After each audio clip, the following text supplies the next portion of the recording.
All right, welcome everybody to Behind the Scenes. Today I am here with Debbie from Whitehouse Fruit Farm. Hi Debbie, how are you? Hello. Why don't you tell our audience a little bit of history of Whitehouse and how you came to be part of that? Sure. Well, I am part of the family who owns the farm. We've actually been at our location since 1815. My ancestors came over from Germany and purchased a section of land right there in Northeast Ohio. It was covered with chestnut trees and all hardwood trees, and they spent many years cleaning it up, building a log cabin on the property, which actually stood till the 1950s, believe it or not, and began general farming. And over the 1800s, we were a general farm. So we raised all kinds of crops, hogs and some cattle and, general row crops. And the land was passed down from father to son for quite a long time. In the early 1900s, my grandfather, Jerome Hall, his mother was part of the original Baird family who owned the property. And my grandfather was the very first Mahoning County superintendent of schools. But he was living at home at the time. Those of you who know Baird Brothers, my grandfather grew up on the Baird Brother property. Oh, beautiful. So we're related. And my grandfather purchased from Sheriff's Sale his uncle's farm. His mother said to him, "Jerome, I do not want the farm, my home farm, to leave my family." And so Jerome in 1924, when he was 40 years old and superintendent of schools, purchased the farm at Sheriff's Sale right here on the steps of the Mahoning County Courthouse for $100 per acre. Nice. Because his uncle had gone bankrupt. Now, in that same time period, actually the same week, he got married. So he was 40, and he married one of his school teachers who he'd hired, and she was 20. And so in a week, he bought a farm and gained a wife. And they were on their honeymoon in Canada fishing when he got the telegram from a friend of his who brought the bid down to the courthouse that he was going to be the owner of a 100-acre farm at the time. So here he was. He had a day job.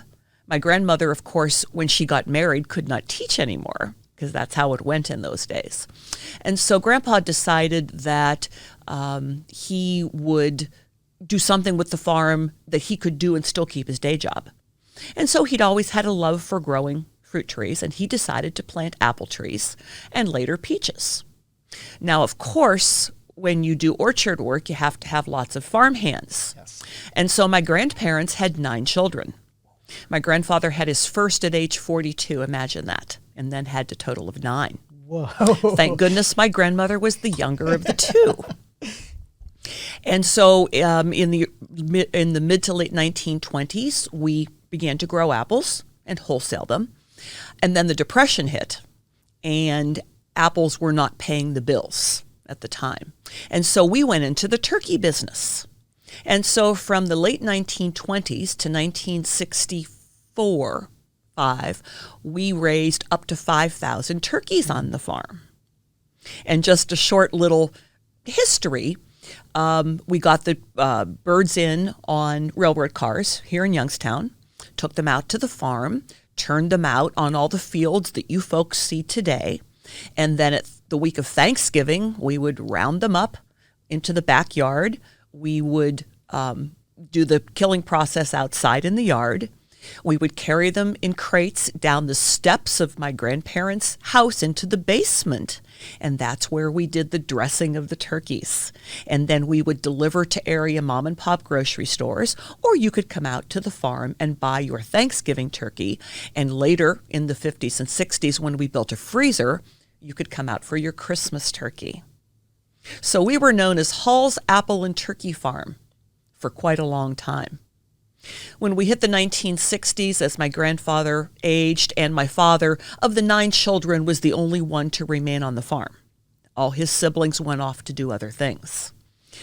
My father decided that the turkey business was getting to be a little much, and at that time, before the use of antibiotics in animals, like many other turkey farms in the area, we developed turkey cholera. And one year, we lost most of our turkeys to cholera. And so we exited the turkey business. And I'm very glad for that. Yeah. I'm not a turkey girl, believe me. And so we were in the wholesale and retail fruit business from the 1960s. And then in the 70s, my father decided to plant some vegetables to expand our season. We were still primarily wholesalers, but you could always come out to the farm during the summer and fall and purchase your apples, peaches, pears at that time. We grew some sweet corn, tomatoes, and peppers. In the late 70s, as I came through high school, and my brother and I came through high school and decided that we wanted to come back to the farm, my father decided that we needed a better retail market. We were in a little part of our wholesale building, which was built to process turkeys, but never happened. Right.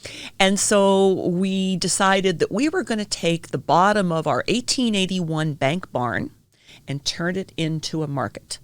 Because back in those days, in the 70s, it was kind of the golden age of farm markets here in Ohio.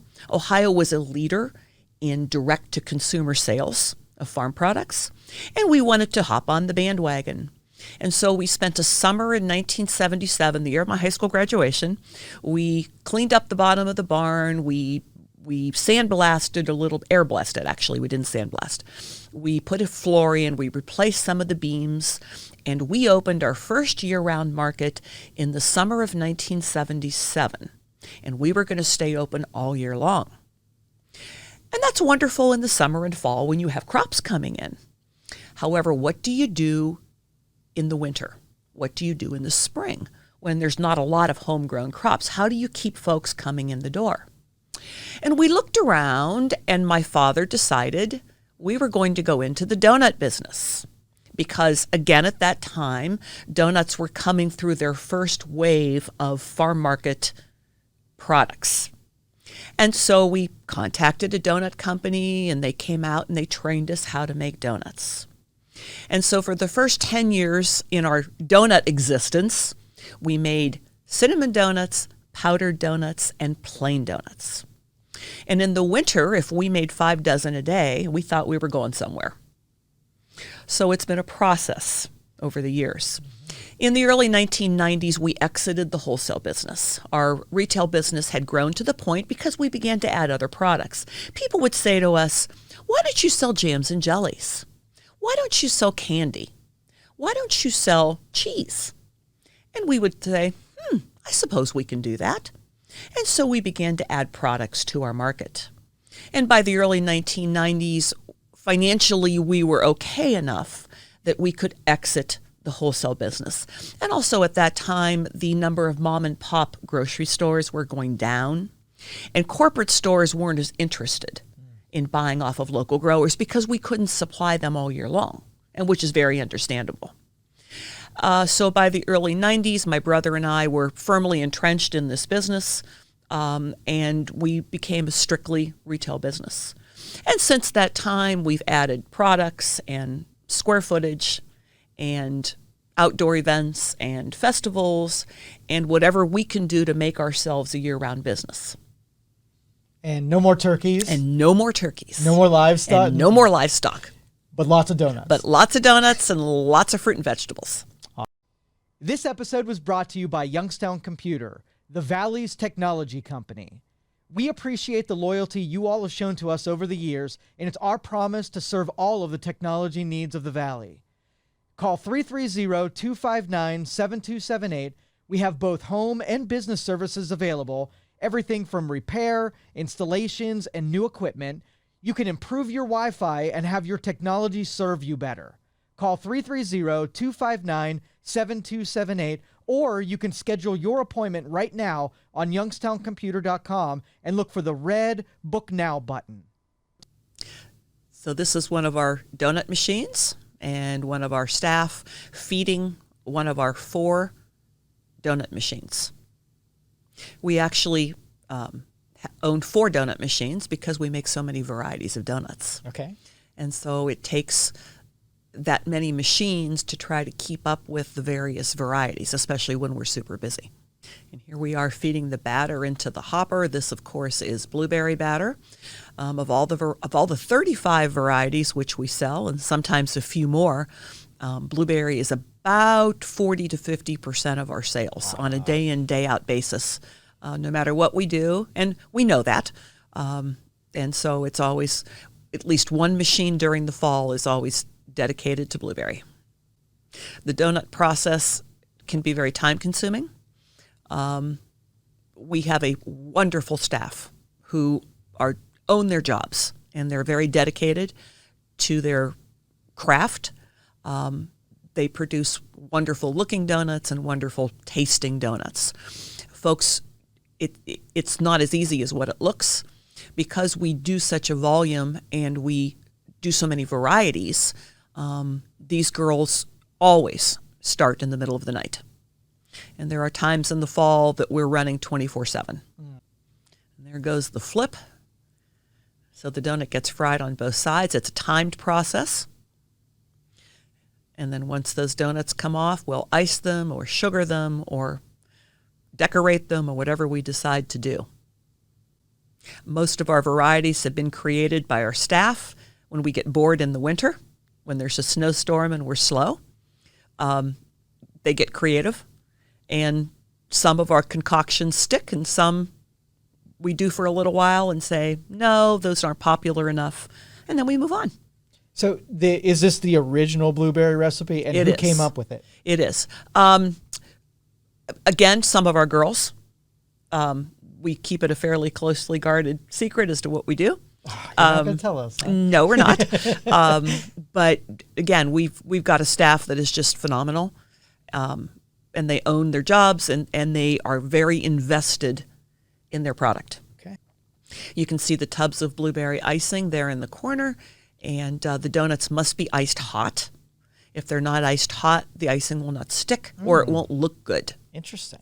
And so she'll throw 9 in tubs, let them sit a couple seconds till the icing melts down, and then pick up on a tray. Another guarded secret in the icing as well? Absolutely, sure. Right.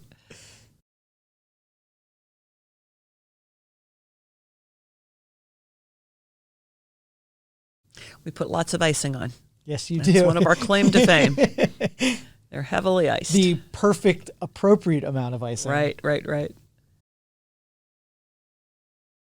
Each tray holds about 2.5 dozen. And I'm assuming that's the next batch of... The next batch of mix is getting ready for the hopper. There's a precise timed and temperature formula to make sure your donuts get big enough, that are not too puffy, that are not too flat. You have to take into consideration the temperature of your room, the temperature of your water that is added, and everything is fairly precise. It's kind of a science and an art both. And I did notice all of these workers have somewhat of a finesse in their duties. Exactly. And they're so good at it. Exactly. It's a skill you have to learn. And so seasonally when we're hiring, it takes a little while to get up to speed, to get your speed down and to get your artistic sense of how they look. So behind us here in our kitchen are our ovens, and it looks like in there today those look like sweetbreads that are in the oven. So we do, of course, a wide variety of other baked goods as well. These are breads such as cranberry orange, zucchini, banana, and those sorts of things. In that oven right there are pies. We do a pretty big pie business year-round. A lot concentrated at holiday times. Thanksgiving, of course, is a special challenge for those of us in the pie business. So that's what's in the oven there this morning. And there we are putting some donuts in a box for orders. We take lots of donut orders. Donuts for weddings have become a thing, for showers, for office parties. You name it, we've kind of done it. Donuts have replaced wedding cakes. Really? In a lot of weddings, which makes really a lot of sense because you don't have to cut it. You don't have to serve it. A lot of folks are making donut walls or donut trees or donut platters. And so we take a lot of orders. We're filling orders right here for weddings, You can call and order any varieties. The only limits we have are fall weekends. We do have to cut our varieties back because there's not enough hours in the day to make all those varieties. So it's something we really have to do. But any other time of year, we can accommodate larger orders. And we've done orders we've done a couple 200 dozen orders. Wow. We've done 100 dozen numerous times. This episode was brought to you by Youngstown Computer, the Valley's technology company. We appreciate the loyalty you all have shown to us over the years, and it's our promise to serve all of the technology needs of the Valley. Call 330-259-7278. We have both home and business services available, everything from repair, installations, and new equipment. You can improve your Wi-Fi and have your technology serve you better. Call 330-259-7278, or you can schedule your appointment right now on youngstowncomputer.com and look for the red Book Now button. So here in the other part of our kitchen, we're pulling some breads out of the oven, getting ready to go out onto the floor. Lots of varied tasks every day. Here we're slicing bread. It's kind of a cool process, isn't it? Yeah.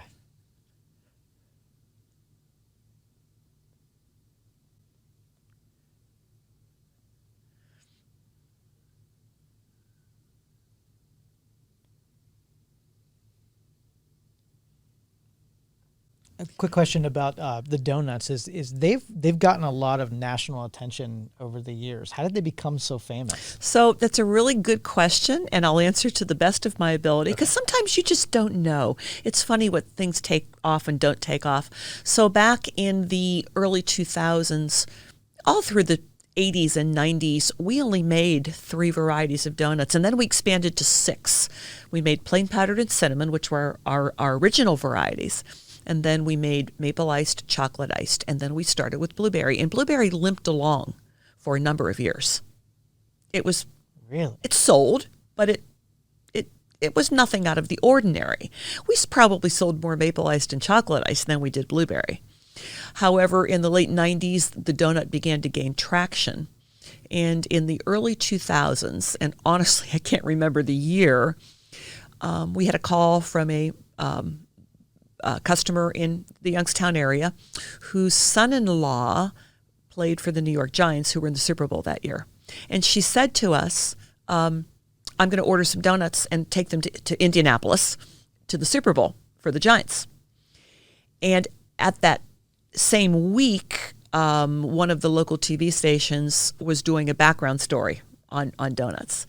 And so I sort of called them up and said, hey, as an addendum to this donut story, we've got some donuts going to the Super Bowl. And before we turned around on that day or next couple days, the story blew up. Why it did? It was January, not a whole lot else to talk about, right? And we just got this incredible amount of press about donuts going to the Super Bowl. And of course, to make matters sweeter, the Giants won that year. Because of the donuts. Of course. 100%. Of course, 100%. And ever since that time, blueberry gained traction. And it's become what we're known for. So, funny things happen to you. All right. So Super Bowl winning blueberry donuts. Got some fudge here. Oh, fudge. Fudge is one of our favorite things. We have a gal who loves to make fudge, and we do it all right there. I mean, right there in our tiny little spot. We do lots of fudge varieties, and again, we change them out according to the season. In the summer, there's a lot of fruit varieties of fudge. Of course, chocolate and chocolate nut are the big ones all year long. We'll do pumpkin and pumpkin season, and fudge is just wonderful. Makes great gifts, but honestly, most people buy it for themselves. Yeah, for sure. And so this is our newest side. I call it new. It's been there 20 years now. Okay. I call it new. It's the new side, which houses our deli. And meats and cheeses for us have been a phenomenal way to keep folks coming back week in and week out. Our deli is very well known. We have about 40 meats and 40 cheeses. We turn over lots and lots of product. And we're sliced to order. We don't slice ahead. So as opposed to going to a large volume grocery store that has meats and cheeses sliced for who knows how long. We slice while you wait. And yes, it takes a little more time that way, but it gives you the freshest product. And no joke, you can keep our meats and cheeses in your fridge for a month. So now we're back to what we do actually for a living. We always tell folks that we are an apple orchard. We're a fruit and vegetable farm that also sells donuts. Okay. We are a fruit and vegetable farm that also has meat and cheese. Or we're a fruit and vegetable farm that also sells specialty foods. We are not a donut shop that also sells apples. Okay. The other side of our business that you're not seeing right here is we grow most of our fruits and vegetables in season. And of course, we have apples all year long. So right here, we're sorting our apples. The apples get washed and polished up by the brushes and then bagged up or sorted into various sizes. All the defects taken out. And of course, all of our apples with any defect or color issues, or honestly, over a quarter of our apple production goes into our cider business. So we don't waste any apple. Everything gets used. So we grow 25 acres of apples. And what you'll find in businesses like ours, our business and many other farm markets, is you'll find apple varieties that you will not find in a supermarket. Because they're not commercial varieties, maybe they don't look as pretty, maybe they don't get as big, but they taste good. So we're making cider today, and there's nothing like fresh apple cider. The Midwest produces hands down the best cider. So what makes good cider? First of all, you have to use whole, sound apples. Again, over a quarter of our production from the orchard goes into cider. Perfectly good sound apples that we could sell. However, we need a balance of apples, sweet and tart, to make really good cider. And cider changes throughout the year. In the early season, cider will be thinner and tartar because when an apple comes off the tree, not a lot of that pectin will go into the cider because those apple cells or bonds are really tight. And of course, the apples are a little tart coming off the tree. As apples sit in storage, they get sweeter. The starches change to sugar in the apples. And also, more of the apple will go into the cider, so your cider will get thicker. So every time we make cider, it'll change. It's different every single week we press. But we try to keep a balance of sweet apples and tart apples, and that way your cider stays somewhat consistent. We think the best cider is made in November and December. In the fall, it's good, and it's very good, but it'll be a little thin, a little tart. When you hit November, December, and you've got all those complex flavors in there, the good stuff. It's wonderful. And we make Gold Rush cider in November and December for the holidays, which is made out of strictly Gold Rush apples. Awesome stuff, available right over the holidays. It's crisp, it's clear. We call it the champagne of ciders. Nice. So here we're bringing the apples up to be dumped and to be washed and chlorinated. So all the dirt and all those whatever's on them is gone. And then the apples get ground up into a pulp. And then they're going to go through and get washed and chlorinated.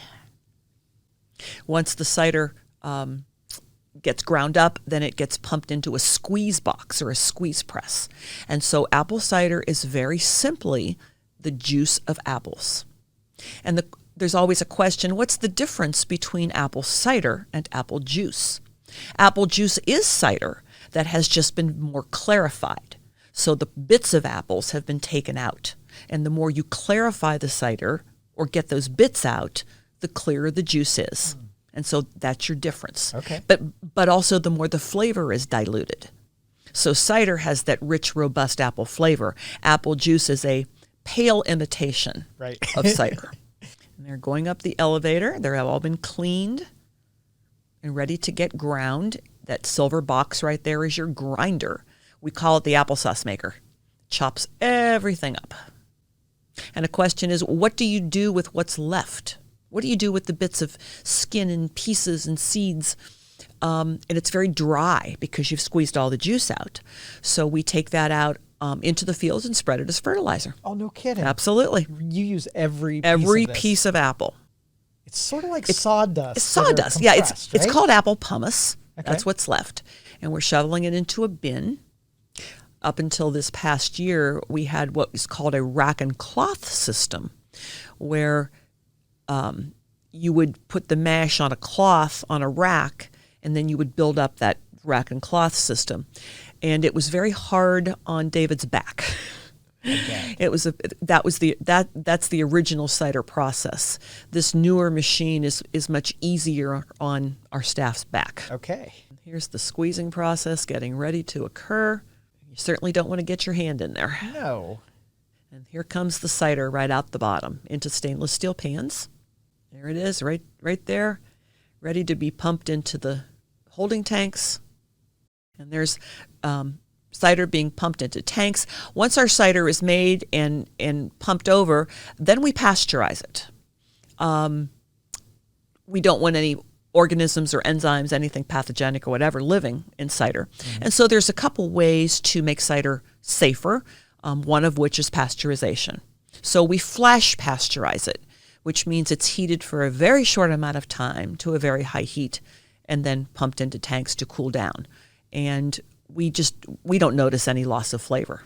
It's really good stuff. There's your apple mash right there, your apple pumice, dry, dry, dry. And you'll see bits of seeds and stems. So in one of those 12-hour shifts, how many gallons or barrels of?